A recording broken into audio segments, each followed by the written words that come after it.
Hey everybody, it's the Fuzzy One here, and welcome back to the next episode of the Fuzzy World. Now, I noticed a couple things in your comments, posts, and in the poll on my page, and that was the fact that many of the projects you guys wanted to see would incorporate redstone. And for that I had one problem, a distinct lack of sticky pistons. So, the next build is actually going to be a two-part build. It's going to span across 2 episodes, and that is going to be creating a slime slash monster spawning farm. As you can see here, I've already got slimes spawning in my little area down here. Basically what I've done is found a swamp biome. I then created a 30 by 30 cube and dug down, as you can see on the left hand side, to layer 51. This is the lowest level that slimes will spawn in swamp biomes. So now that I've dug down, I need to create the platforms for all of my mobs to spawn, and that's what these cobblestone markers are for. So let's go ahead and get those platforms created. So I went ahead and started to build the platforms out of cobblestone, and then I thought about it for a moment, and I'm like, no, I can't do that. I absolutely hate Crabble. It is the most disgusting material on the face of the planet, so I went ahead and decided to do it out of stone brick. I don't know, why not? I do everything out of stone brick. Why not do this out of stone brick? So right now I'm creating the platforms for the mobs to spawn on. Basically what's going to happen is they're going to spawn on these 2x2 platforms. They will then eventually become ADD and walk in between each of the platforms, and as they walk in between the platforms they will land in water channels that will push them to a very appropriate location to be slaughtered for their materials. Okay, so each of my spawning platforms has been created. I have 1, 2, 3, 4, 5, 6, 7, and the next step is going to be creating passages underneath each, or beside each rather, for the water to carry the mobs. And for this we're going to dig down 2 tiles, so that way including the floor it's going to be 3 total tiles thick. 1, 2, 3. On a side note, I have 7 spawning channels, and it definitely doesn't have to be anywhere near that large. It also doesn't have to be dug down to layer 51. I just did that so that way I could stack multiple levels of this spawning mechanism on top of each other and have a very high efficiency farm. You guys could definitely do this with 1 or 2 channels, or, you know, on the surface of the swamp layer itself. So let me get all these channels dug out, and we'll discuss the next step in the process. So each of my little canals has been dug, and they will be filled with water later on in the project. This is actually going to be a project with multiple floors to it. I think I'm going to have 3 layers when it's all said and done. Now, unfortunately, I have to have this little bed of water under each layer. So basically what's going to happen is I'm going to come up 3 blocks. I'll do this with Crabble just as a marker. 1, 2, 3. There we go. And then I'm going to have a solid flat layer filled in 100% on this cube all the way around. And basically what that's going to do is allow me to create the canals for the water, and then I'll build up the spawning platforms on top. I'll let you see what it looks like in just a little bit. Okay, so on top of our original canals, which you can kind of see down there, I have a solid platform that covers the entire span of this pit. And the reason for that is it will be the base that the water sits in for the rest of the canals.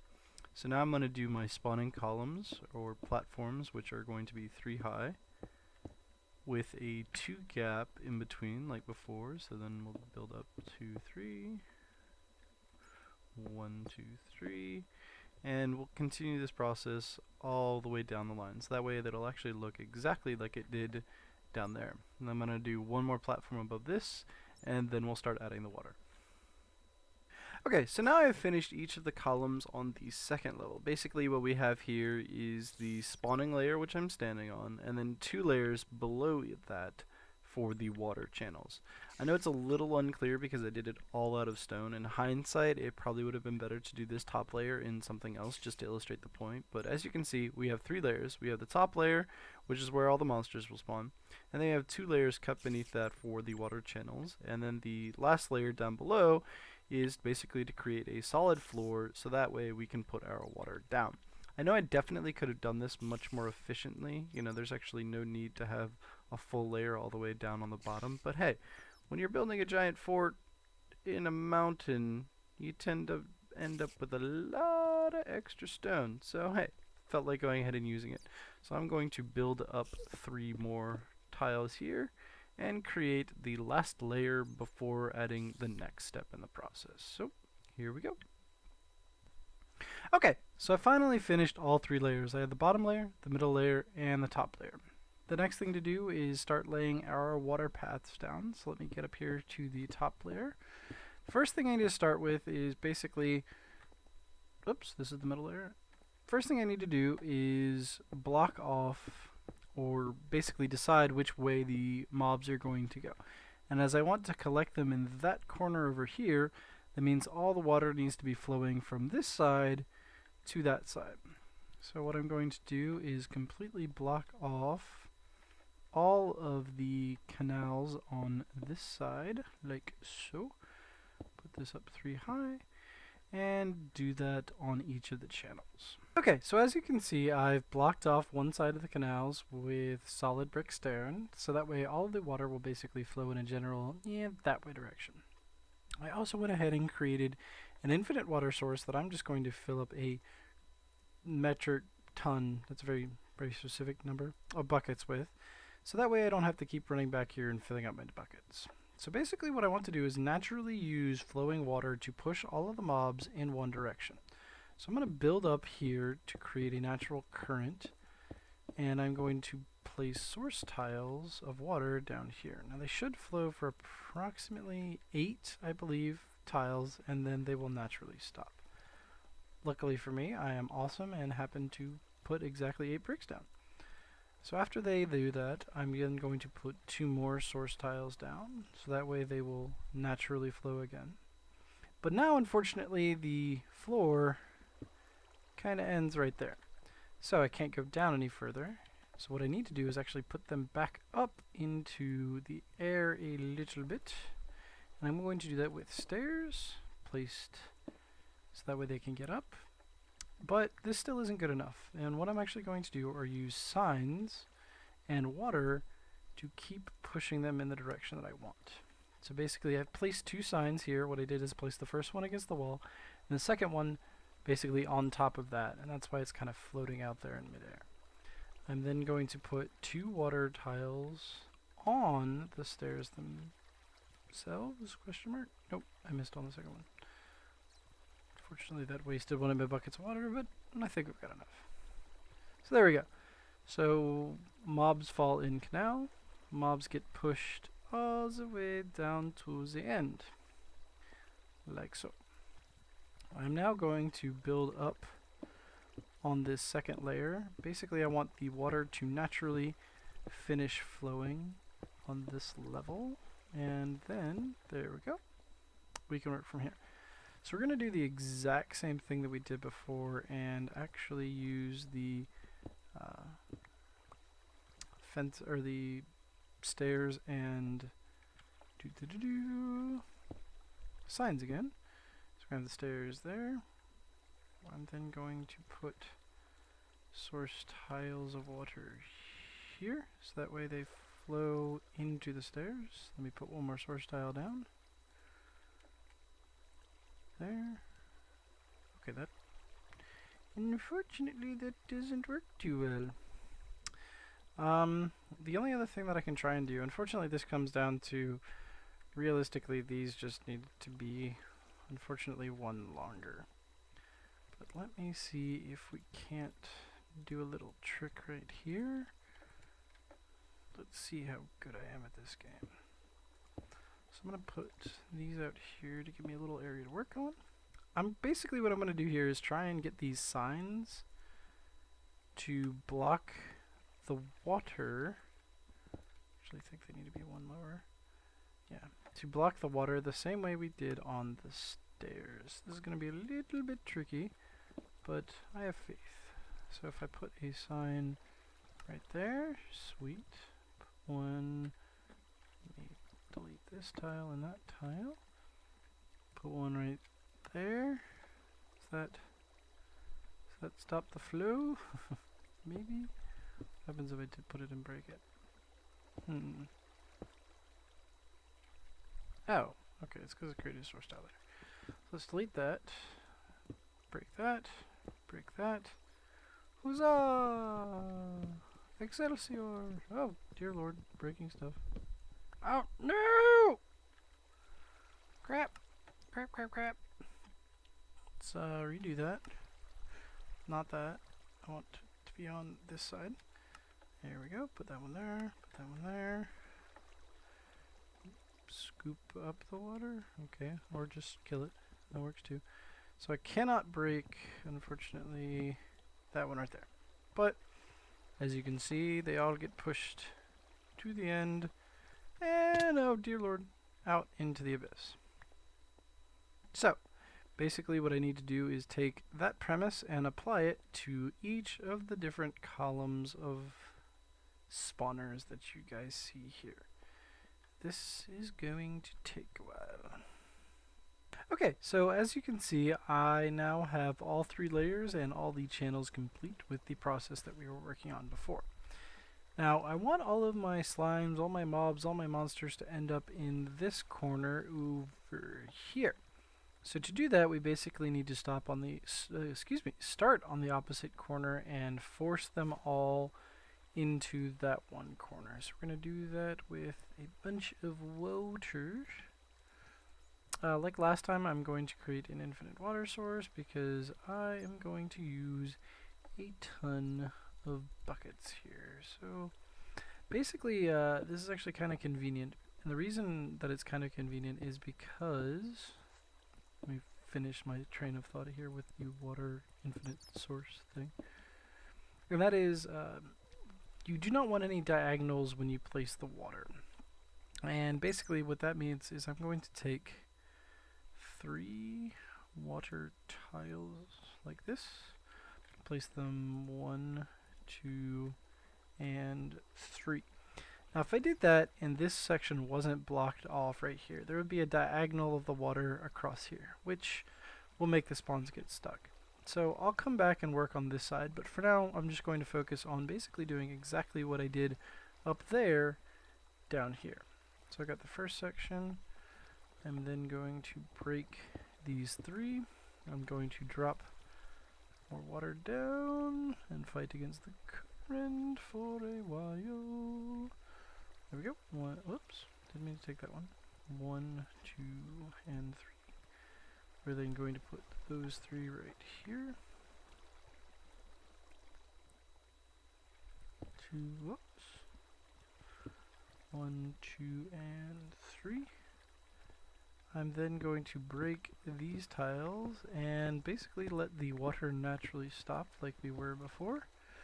Once it naturally stops like that, we will do the stair method, build it up, and repeat the process over and over and over again.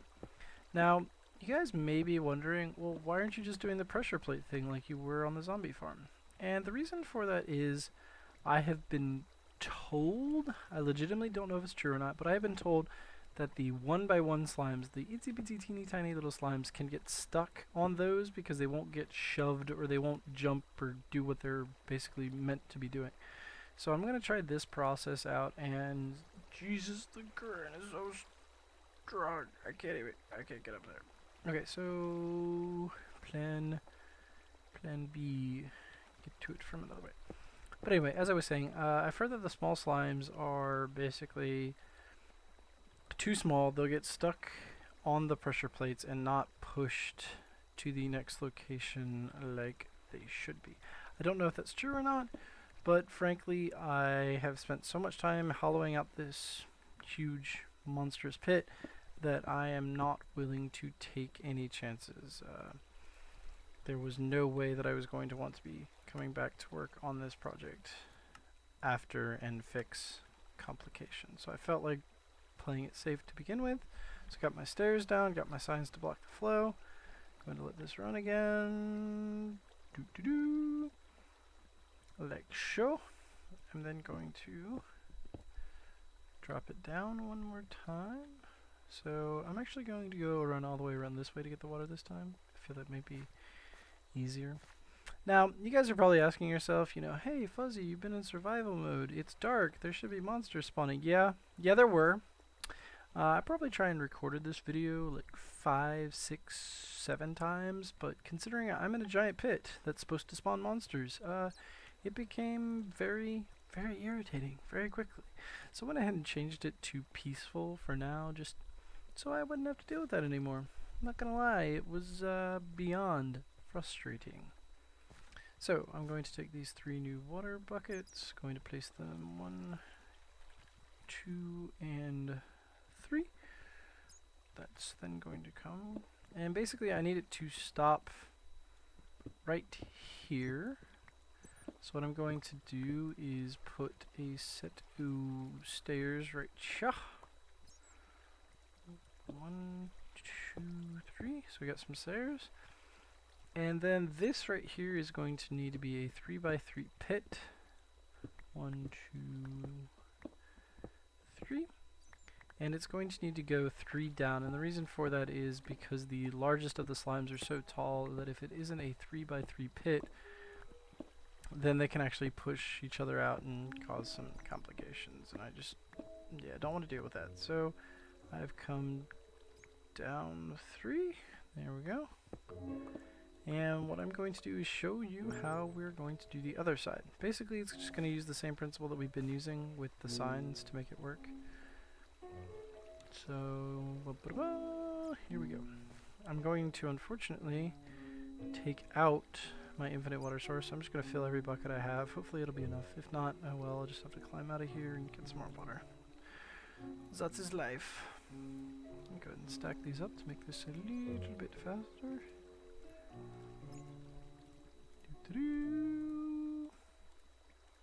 Alright, there we go. So let me get all the water that I can. I'm then going to smash all of this stuff. First let me kill the water tiles, then smash! Heart smash! And I'm going to replace these tiles right here. See what, okay, so here you can get a good, see what I was meaning about the diagonal, where the water doesn't just stop smoothly? Yeah, that's kind of a problem. So, where those 3 were, I'm actually going to do the thing that we've been doing. Okay, apparently that's going to be a DDD sign, because I had to mash the buttons to keep the water flow. And then one more, okay, that's going to be like a DDDDD sign. And then I'm going to kill these horses. There we go. Ta-da! I'm then going to build down 1, put the water into pools, and basically we're going to complete the process that we just made on the other side, on this side, all the way around until we have water coming to that 3x3 pit from every direction. So after a little bit of finagling, I finally got the water on the left and the water on the right to all meet up in this one central location in this corner, and whoa, it's kind of weird. And as you can now see, all the mobs are currently piling up in a nice little orderly fashion for collection. So that's going to wrap up this episode of the Fuzzy World, and on the next episode I'll be discussing, oh dear Lord baby Jesus, oh son of a biscuit. So yeah, I apparently fail at pressing the shift button. But anyway, as I was attempting to say, that's going to go ahead and do it for this episode, and on the next episode I'm going to show you guys how to mash up all those monsters and slimes into nice little convenient packages, so that way I can use the slime for all the redstone projects you guys are requesting. That's everything I have for the day. See you guys next week.